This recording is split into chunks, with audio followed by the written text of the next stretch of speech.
LDFിന്റെ തെക്കൻ മേഖലാ ജാഥയുടെ ആദ്യ പര്യടനത്തിന് തൃശൂർ വടക്കാഞ്ചേരിയിൽ വൻ സ്വീകരണം. ക്യാപ്റ്റൻ ബിനോയ് വിശ്വവും ജാഥ മാനേജറായ M സ്വരാജും നയിക്കുന്ന ജാഥ നഗരവീഥികൾ കീഴടക്കി. 10,000-ത്തിലധികം ജനങ്ങളാണ് തെക്കൻ മേഖലാ ജാഥയുടെ ആദ്യ പര്യടനത്തിന് എത്തിച്ചേർന്നത്. പാർട്ടി പ്രവർത്തകരും സാധാരണക്കാരായ ജനങ്ങളും മറ്റ് സംഘടനാ നേതാക്കളും അണിനിരന്നുകൊണ്ടുള്ള ജാഥ നഗരവീഥികൾ കീഴടക്കി.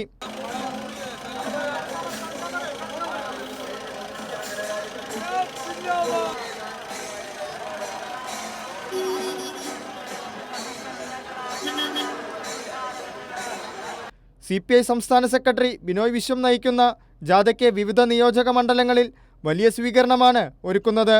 സർക്കാരിൻ്റെ വികസന നേട്ടങ്ങൾ ബോധ്യപ്പെടുത്തുന്നതോടൊപ്പം കേന്ദ്ര സർക്കാരിൻ്റെ ജനദ്രോഹ നയങ്ങളും ഓരോ സ്വീകരണ വേദിയിലും ജനങ്ങൾക്ക് മുന്നിൽ തുറന്നുകാട്ടുമെന്ന് ബിനോയ് വിശ്വം പറഞ്ഞു.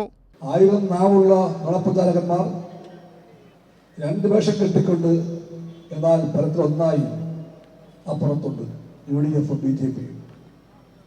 ആ രണ്ട് കൂട്ടരും രാവിലെ പകലാക്കി മാറ്റിക്കൊണ്ട് പെരും നുണകൾ പറഞ്ഞുകൊണ്ടേയിരിക്കുന്നു. അവർക്ക് വഴികാട്ടിയായത് ഒരാളാണ്. ആ ആൾ ഇന്ത്യക്കാരനല്ല, ആളിന്റെ പേര് ഗീബസ് എന്നാണ്.